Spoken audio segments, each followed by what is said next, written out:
Hi, I'm Patricia, and welcome to my creative space. Today we're going to be doing these lovely little pendants with image transfers from Misty Peterson at loveandlightgallery.com, and I'll have the links below for everything you see here. This is her transfer sheet, one of her transfer sheets. They're beautiful little flowers. I'm not sure yet what one I'm going to use, but I'm going to use one of these for today's pendant. On the one I just showed you, I had used her butterfly transfers, and these are water soluble, and they do come with instructions. So she gives you a sheet of instructions for it too. These are the colors I'm using today. I've got a mix of white and pearl here. I didn't do a ratio, I just mixed a little bit together. And I'm going to whiten up my peacock pearl, and I'm also going to lighten up my purple pearl from Primo Sculpey. So let's get started. Okay, and here I have my medium square cutter. I rolled this out in the thickest setting, and I'm gonna cut it in half so that I have two of the same amount for each color that I'm lightening, and I will just add those to my full square piece of the purple pearl and the peacock pearl. So here's my peacock pearl and my purple pearl. They are also rolled out on my thickest setting. So it's one full square of each color, and then add the half of the white and the pearl mix to each one. And so they will come out equally as light. Don't ask me why I'm being so anal about this, I don't know. So I'm going to run these through my pasta machine and I will be back. Okay, and here they are. They have been completely rolled through and mixed. So this is what we get. They are lightened up now. That way the transfers will show up better because they show up better on lighter colors. I want to use the whole piece instead of just cutting another square, so I'm going to do it a little different here. I'm going to roll them into a ball and then make them into like a cone shape. Okay, and here they are both done, rolled out into a ball. Now I'm going to take them and I'm going to make like a cone shape here.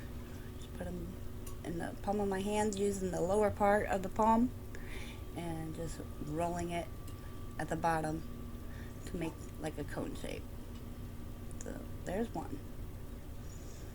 And then I'm going to do the other and put it alongside of it in the other direction.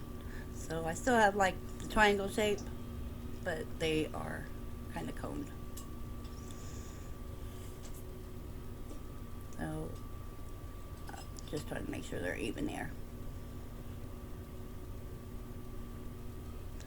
And now I'm going to get out my little acrylic roller and I'm going to flatten them out.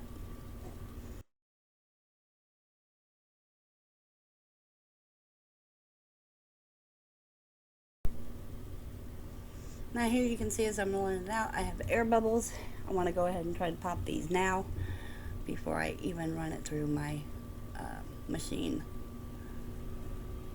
I'm just taking my blade and going over them and popping the air bubbles. So now I'm going to pick it up, fold it, and this is how I run it through the pasta machine, just like that. And here we come out with a beautiful blend after it's been all blended. So pretty. I love these colors together. I'm going to pop any more air bubbles that I see before I run it through the other way.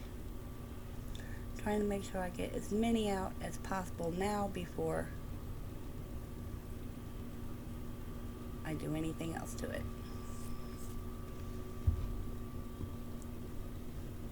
So that looks good. Checking the other side to make sure. Now I'm going to fold it, trying to line it up as best I can, trying to make sure that I don't get any more air bubbles in there. Flattening it out, smoothing it, making sure I get the air bubbles out. So I got this one little tab and I'm just going to squeeze it onto it, trying to make sure I have a nice even shape so that I can run it through the pasta machine long ways.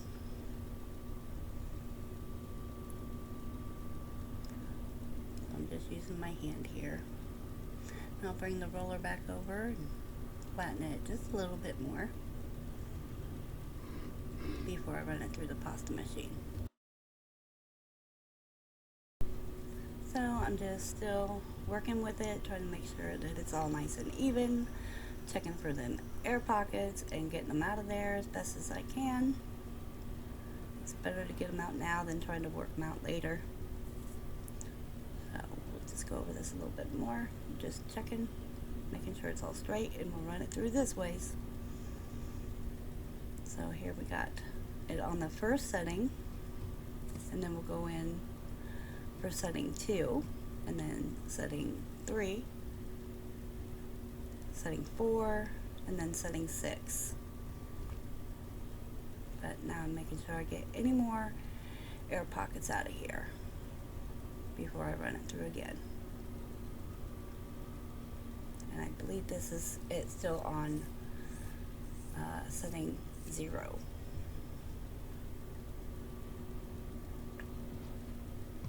Now we'll run it back through again that way.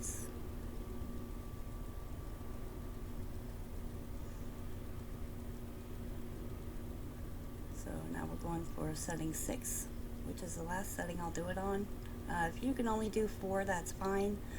I got a machine so I can do setting 6 pretty easily without it messing up.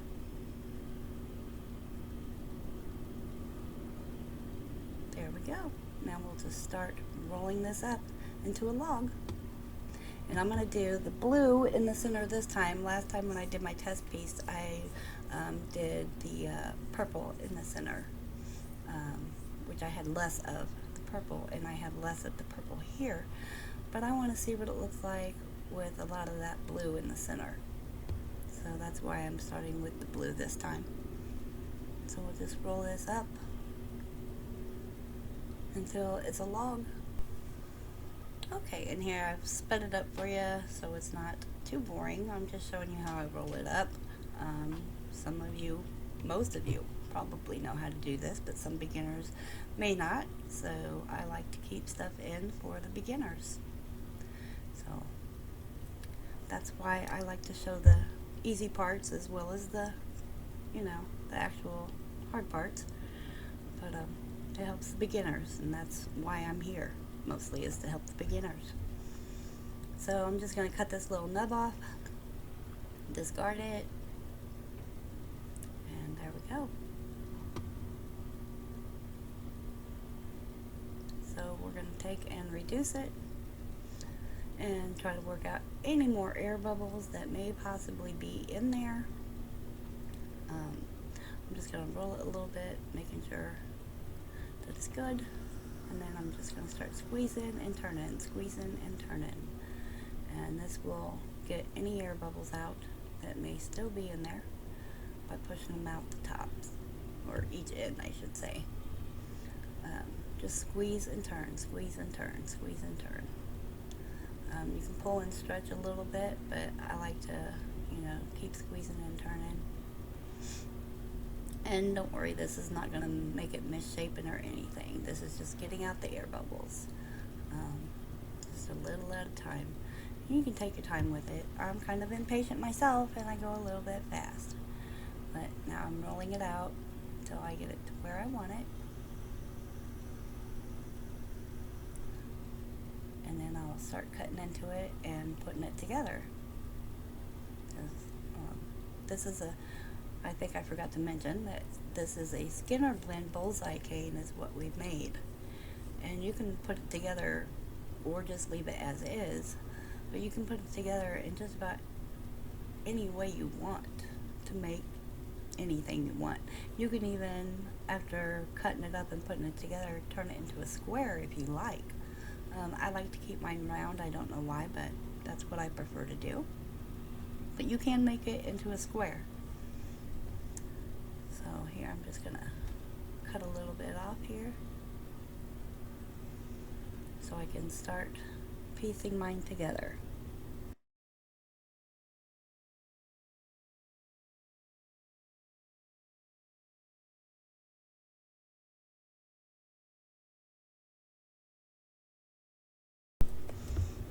Okay, so I'm just cutting it here, getting it how I want it. I want one end smaller than the other end, and I'm gonna put them in opposite end to end here with one small, one large. This is how I'm doing it. You can do it the same way, or you can do it however you would like to do it. It doesn't matter. As long as you get the look that you're looking for, that's all that matters. So you don't have to exactly follow along with me. You can do whatever you want to do. Like I said, you can even turn it into a square if that's what you prefer. But I'm flipping mine end to end. And I had seen this idea, oh my god, probably in about 2012, I think.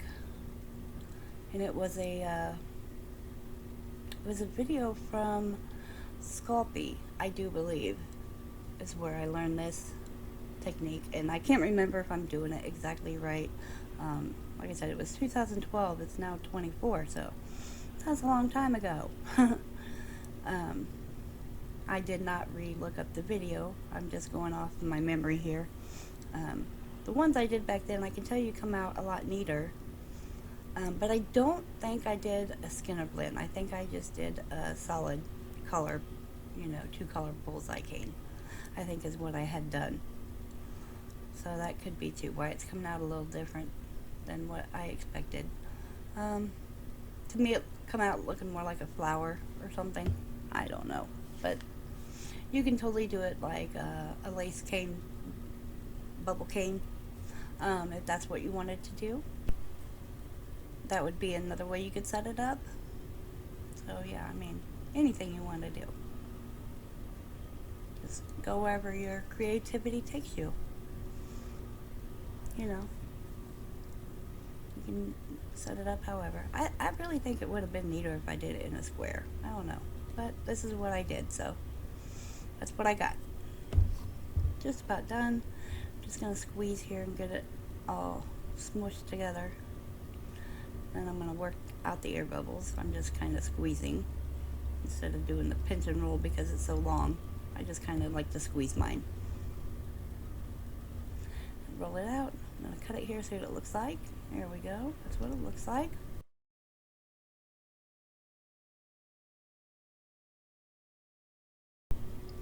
Okay, and here's the cutters I'm using today from ojoycreations.com. I don't know if she still has this set or not. It's been a while since I've been over there.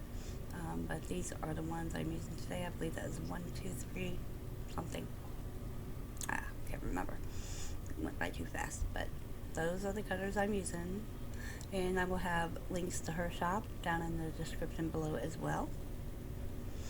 So here's what I'm going to do. I'm going to take my tile. I got a Sharpie here, a thin one, or a thick one will work as well, whatever you happen to have. I'm just doing it this way just to make it easier on myself to know where to lay my pieces of clay. So I'm just outlining the shape of the cutter.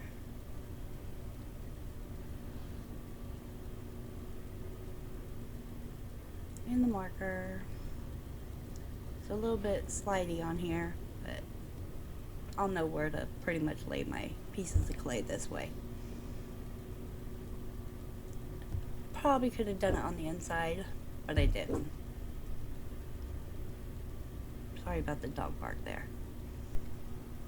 Alright, and here's what it looks like. I know you can't see it very well in this lighting and everything here. I'm trying to... Hopefully you can see it. Yeah. Come out a little wonky. So I'm just going to take my tissue blade here and start cutting my pieces and then laying them on the tile around my shape so that I have a pretty good reference using the marker on the tile. I don't know why I didn't think of it before, but it's a new thought I just had, so that's why I'm sharing this little tip with you. Make it a little bit easier so you have less waste. You know, why not? Whatever works, I think. So here are my thicker pieces. I'm just kind of flattening them out, making them a little bit thinner is what I was doing there before I lay them on it. I mean, I'm going to go over it and my mind is not working right now, I'm sorry. I'm going to go over it and all I can think of is glaze, but that's not what I'm going to do. Yeah, I'm going to burnish it when I'm all done. So it really don't matter, but I'm trying to make them as even as possible before I get to that step. Okay, so what I did here was I paused my video and I cut off a bunch of slices so I can just show you me putting it together here really quick. I got it sped up so it's not so boring to sit and watch.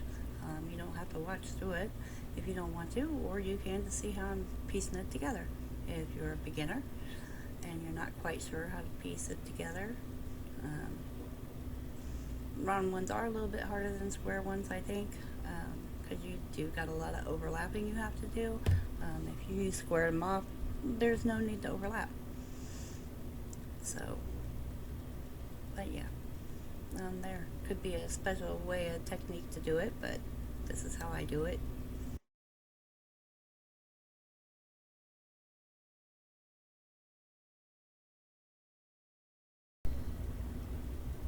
Okay, here I'm taking a deli sheet, putting it over top, and I'm going to take my little acrylic roller and I'm just going to slide it over it, burnishing it to get it all pretty much even. As all flat as I can here anyway. I got this one stubborn spot here that don't want to work with me, but I'll get it.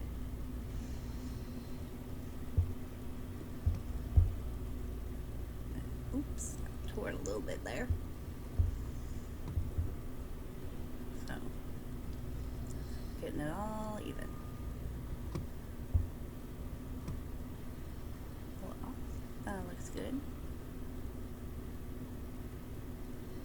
Okay.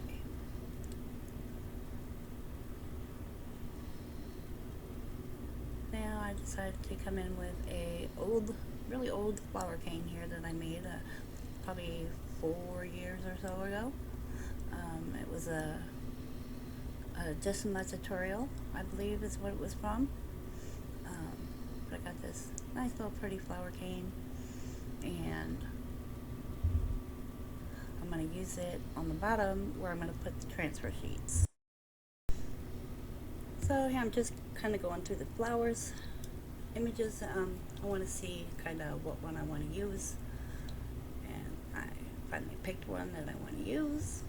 So I'm going to kind of see what that's going to look like on there here. I like the colors of it. I think they'll look good with it. So then what I'm going to do is cut around the top area. I'm going to cut the background out. That way I just have the flowers and then the background at the bottom. So I think it's going to look really nice like that. I think it'll come out really nice. So that's why I'm cutting out the background. So just kind of put it there, which you actually put it on the reverse side, but I'm just kind of seeing what it's going to look like.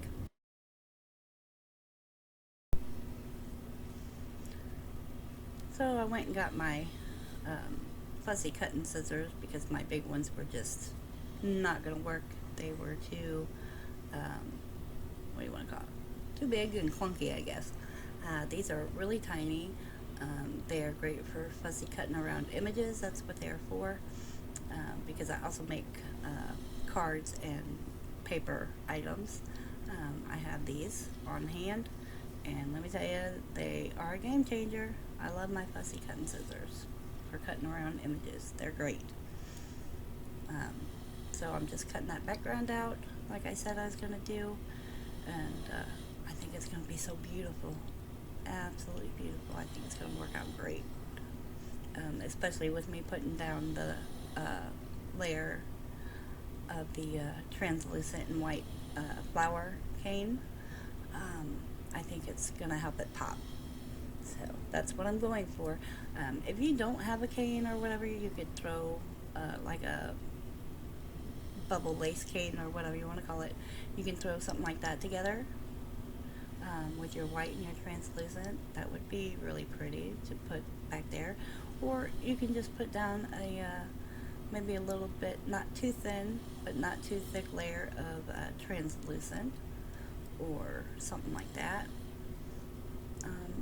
Yeah, you could do just about anything, but I thought about it and I'm like, if I don't have something lighter on there, it's just going to blend in together and you're not really going to see the transfer image, because they are best on light white, you know, maybe something like ecru. It works well on ecru, but yeah, you definitely want a lighter, whiter clay or something to put your transfer sheets on, because they are translucent a little bit.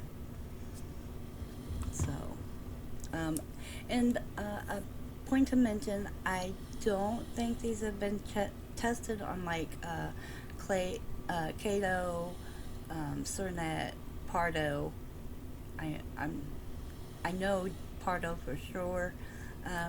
It hasn't been tested on because they are water soluble. Some clays you cannot use with water because they do have a reaction to water.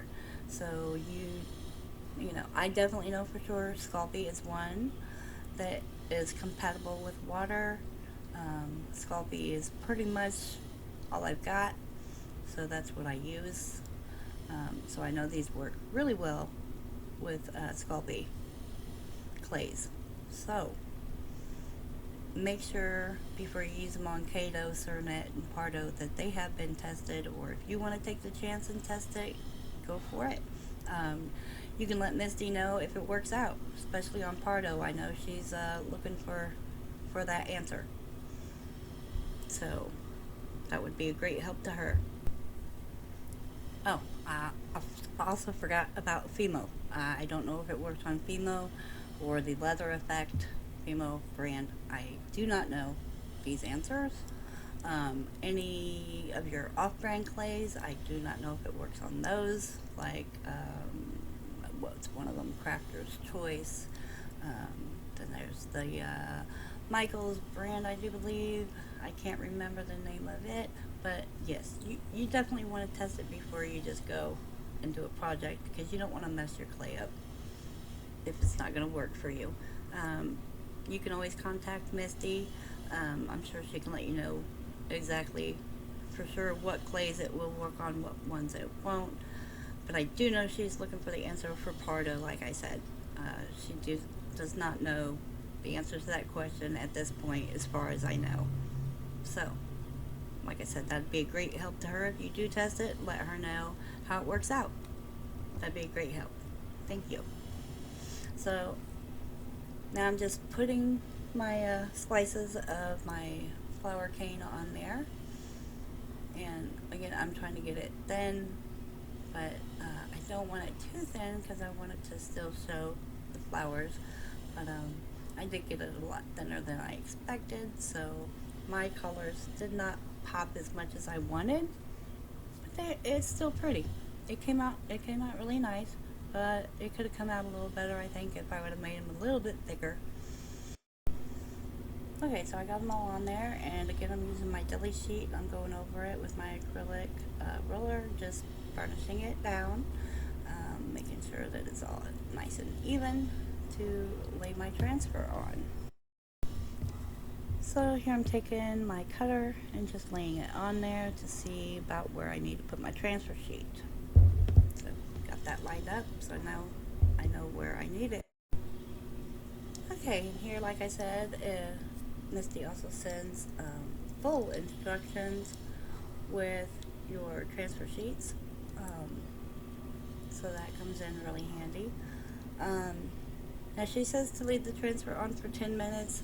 I like to leave it on there for 20 just to make sure that it's good and on there. So um, that's what I do, just to make sure. And I like to kind of burnish it on there with my finger really well. So there's that. Um, I don't like go all gung-ho, just real light with my finger, making sure that it's, stuck on there pretty good. You want to make sure that your clay is, a little bit, what do you want to call it, tacky. It tells you what to do in the instructions if it's not. So there's steps you can take to make sure that it's going to adhere to your clay. So you just put it on there with your finger, making sure that it's, touching every little bit of the clay. There we go. Now I'm going to time it for 20 minutes. Okay, it's been 20 minutes. Here I've got a old bottle that was for something else, full of warm water, and I'm just spraying it down. And you will notice it will puff up after it sets a little bit. I use warm water instead of cool water, so mine puffed up right away. But I'm going to let it set for a while. But here, I'll show you. I don't know if you can see the puffiness of it now. You might be able to. Can't really tell. No. Well, maybe a little bit. But it puffs up. And after I let it sit there for a little bit, I'm going to take it into the bathroom and use a warm cup of water.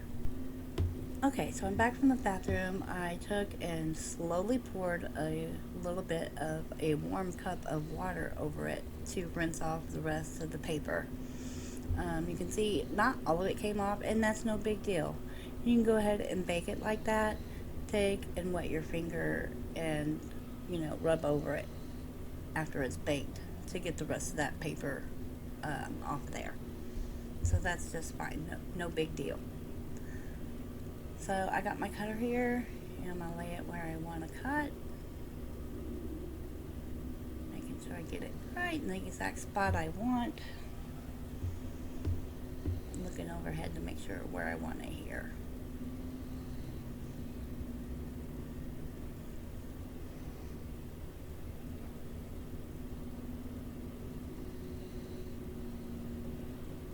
I'll find it when I see it.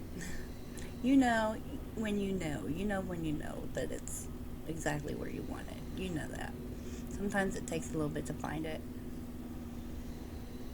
But there we go. So I'm going to press on my cutter. I can't find my acrylic block, but this is really thin, so it's not going to be a problem. I just like to take and twist a little bit, kind of move it back and forth. That way I get the extra away from the edge of the cutter. No cutter is perfect, even the metal ones. So you're going to have a little bit where you don't want it. So your edges are always going to have a little bit of something on there. And you want to clean off your edges no matter what kind of cutter you use. It doesn't matter. Like I said, even the metal ones leave stuff behind. So now I'm just very carefully taking off that extra from around the edge. And I kind of bump into it there. Ooh, scary. But there we go. Nice and beautiful, ready to go in the oven. I'll pop it in the oven at 275. I will do 35 minutes because we're also going to do a backing. Also, you don't want to forget to tint this. Put a little tinfoil over top of it, not touching it. You just want to tint it with the tinfoil. You want tinfoil over the top of your baking surface there, so that it don't overheat and get any burn spots or anything. Because like I said, this is really thin, and yeah, I definitely want to make sure that it's tinted. But here it is out of the oven. Okay, it's cooled down now, and I'm just gonna take my little blade here, my X-Acto knife, and I'm going to scrape off these edges. But yeah, here you can see how thin it is. It's pretty thin, so it's pretty flexible right now too. It's going to be a little bit hard with that backing, but we can do it. But yeah, I'm just going to scrape off the edges, and like I said, no color's perfect. You're gonna have a little bit of a lip there that's left over. Some you can just use your fingernail on it. I like to just use my X-Acto knife. Sometimes I use like the blade side. Sometimes I use the back side of it because it's a little bit easier sometimes with the back side, and you make sure you're not going to cut through it or anything.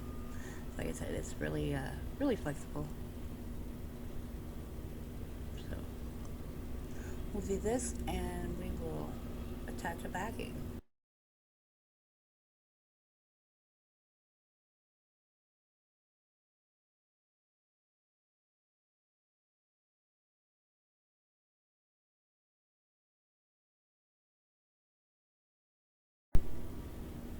Okay, here I've got me another deli sheet here, and I'm going to put my black piece of clay on it. I've got some old muddy clay that I turned black again by using the blackout clay from Kato. Works really well. This is on a setting 2.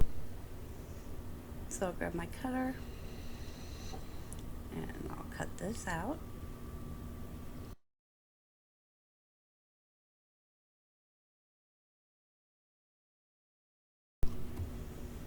Now today I'm using just translucent liquid clay because I can't find my bonder. I don't know what I did with it. It's somewhere. So I shook that up real good. I'm just going to put a little bit on there, which was probably too much because it's a little bit thinner than the bonding translucent bonder that you would normally use. But you can use just regular liquid clay to piece these two together. And you'll notice here I'm wiping off the excess because, yeah, I put too much on there. No big deal, we'll just wipe off the excess. So I'll get that all brushed on there, any excess wiped off. Then we'll slap on that backing. I'll flip it over so that it lays there right on the right side. Just making sure it's together. Wipe off my hands, and then I will set it on my paper towel, and I'll take my sponge here, and I'm just going to start pressing until I get, you can leave it at that, but I like to texture it and texture it and texture it until it's how I want it. Okay, now that's how I want it. We gotta trim off this edge, and what I like to do, and it's very hard with it being this thin, let me tell you, is to just pull it over, and this piece is going to flex a lot, let me tell you. So it's a little bit hard and tricky to do it with a piece this thin, but it can be done. And I like to leave my piece on my sponge while I'm doing this, so that when I'm pressing hard, I'm still getting the impression of the sponge and not my finger, because I would have to go over it again if I did that. So I like to keep it setting on the sponge. So yeah, just taking my finger, like I said, pulling it over that edge, and it's best if you have your clay setting out.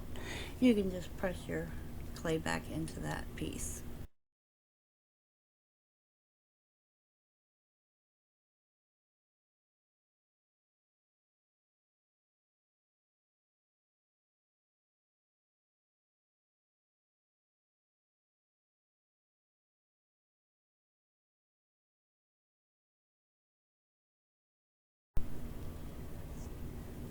Alright, now that that is done, I'm going to flip it over here and lightly hold it.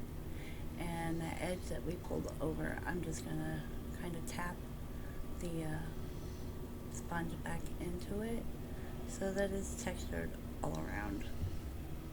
I don't want to show my fingerprints, the slide there. I just want it to all be textured.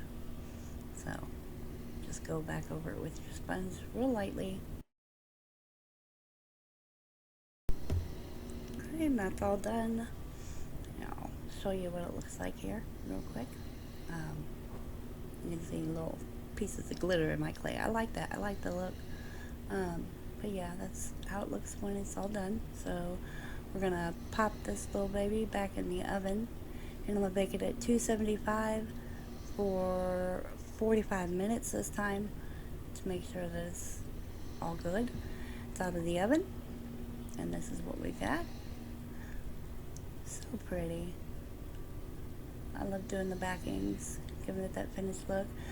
We do need to clean up the edge, so I'm just going to take a nail file and I'm just going to go over it. You know, I'm not doing anything hard, just kind of, well, I guess you could say kind of buffing out any black clay that's left over on the edge. So I just want to clean that up. So we're just about done here, and then we can resin. So yeah, I think that looks pretty good. It feels pretty good. Bring over my little tile for my resining. I got a little silicone piece on here that I got off of Amazon. And I'm going to take one of my silicone brushes, the cone shaped one. It's the easiest to use, I find. And I am using a new resin today that I just got off of Amazon. So it's Let's Resin UV resin. I got the low viscosity.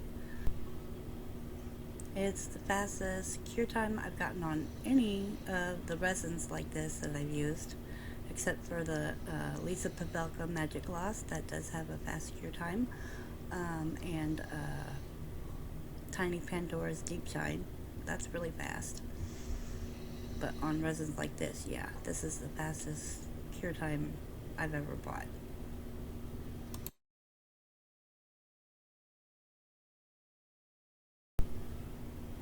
So I'm just adding a little bit here. I wanted to test it to see if I had to do the edges first or anything, so I just covered the whole thing. This is my first time using it. Some resins you need to do the edge first, like Lisa Pavelka Magic Gloss, and some you can just slap it on there and go. So I thought I'd slap it on there and see what happens. So I'm going to grab my lighter here and I'm going to pop any bubbles that are in there. So we'll see how it comes out. It's supposed to be crystal clear, low bubbles, and all that kind of stuff. So, but I want to make sure I get all of them out before I put it under the light till it looks like it stops popping. Then I'm going to put it under the UV light for 10 minutes. Okay, it's all done out of the UV light. I think it come out pretty nice. Now, I will tell you, it did not dome at all. You could probably put a second coat and it may look domed. I don't know. To me, it was good. I didn't want it too thick. I pretty much knew what I was using. And I knew I didn't have any bigger jump rings than a 6mm. So I wanted to keep it pretty thin. So I did. I did not do a second coat to see if it was gonna dome. So that will need to be tested later. Here I'm taking my Sharpie once again, and I'm gonna put a little dot. Sorry, my head's in the way. But I want to put a little dot where I want to drill. And somehow when I went to drill, I believe that my camera, I got confused on whether I was recording or in pause, and I kind of skipped that. So I do apologize for that. I only got a little bit about the drill. I think I got what kind it was. But there's my dot, you can see, and I will go for that dot when I drill. Like I said, I'm really sorry I missed that part, but I put it on my little wooden plank here that I have, and I drill down into it, but this is the kind of Dremel that I've got. It has variable speeds on it. I do it at a setting 2, so it's pretty slow, but now it's all done. Sorry again that I missed that. Alright, now we're going to turn this into a beautiful pendant necklace. So I've got my jump ring here. I'm using copper today. I'm going to open that up. I'm going to slide my bail on, and I'm going to try to put it through, but I find out my hole is not big enough. Alright, so I bring my Dremel back over, and I'm just going to go through by holding it, and I'm going to go in and out as I'm going around inside of the hole a little bit at a time. I'm just running around in the hole, trying to make it bigger without hurting it. So I'm going to flip it over to the other side, and I'm going to go through the back as well, doing that same thing. Alright, now it should be big enough here. I'm going to check and make sure that it's big enough before I put my stuff away. Sorry, I'm out of frame. It's a little bit tight, but it's going, so that's a good thing. I think it'll close, so I go ahead and attempt closing it, and I hear it click in. So, perfect. So I just like to put that inside of the hole. Okay, and here I'm going to put my rat tail. I believe it is 2 millimeters. And I have measured it out to 17.5 inches to make an 18-inch necklace. And I've got all my little pieces here. I've got my crimp ends, and I'm going to show you how I do it. I do it a little different probably than anybody else, but I like to use my crimp pliers for crimp beads to close it, because it's got, you know, those openings, the little hole for doing your crimp beads, and it's just a perfect way to get them to fold very easily without fighting fires, I have found. So that's what I do to close them up. It's very easy using those, I think. I don't know if that's just me, but that's what I found. So I found this out a long time ago when I didn't have very many tools.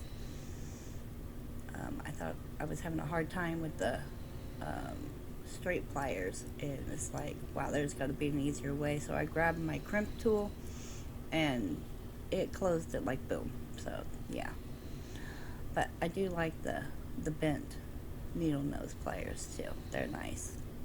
They do work a little better, I find, than the straight ones for doing this, but you still fight it a little bit. So I just grabbed the crimp pliers. And there we go. Both ends are nice and done. So now I will put on the jump rings and the claw clasp, and we can button this up. Okay, so we'll just put that in, and we'll close her up.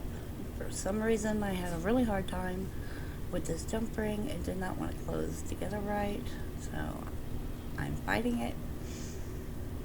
You can see I try to get it to match up here a little bit better. Trying to get that click that it's closed good, and I finally get it, and it's all closed up. So yay! Now we'll take the 4 millimeter jump ring and we'll put on the claw clasp, and then we can button this up.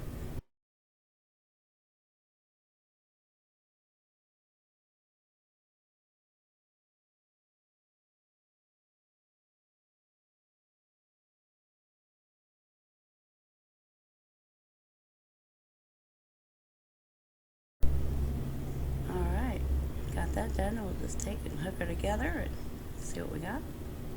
There we go, voila!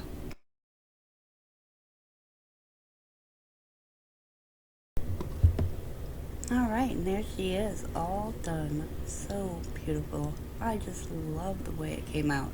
I'm so pleased with it. Very, very beautiful. Yeah. So, that is the end of our tutorial for today. If this tutorial was helpful to you in any way, Please like, share, comment, and subscribe to my channel. You can also join my Facebook group, Trisha's Lovely Creations. The link will be also in the description box below. I thank you for being here. Thanks. Have a great day. And don't forget to ring that bell.